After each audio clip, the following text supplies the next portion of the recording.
Syeda Ralun, PT Pestor Glow Bersinar atau yang lebih dikenal dengan PS Glow memenangkan gugatan terkait merek dagang. Adapun gugatan tersebut dilayangkan kepada 2 perusahaan dan 4 orang ke Pengadilan Negeri atau PN Niaga Surabaya. Kasus yang digugat oleh Putra Siregar selaku pemilik itu terdaftar dengan nomor 2-PDT-sus-HKI-merek-2022-PN Niaga Surabaya.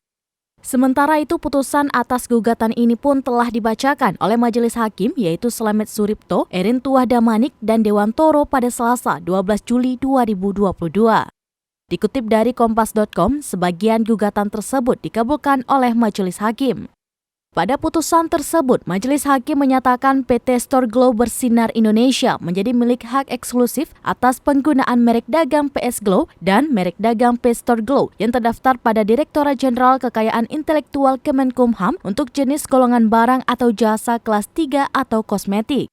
Selain itu, keenam tergugat juga dinyatakan oleh Majelis Hakim tidak berhak dan melawan hukum lantaran memakai merek dagang MS Glow yang memiliki kesamaan pokok dengan merek dagang PS Glow dan Pestor Glow.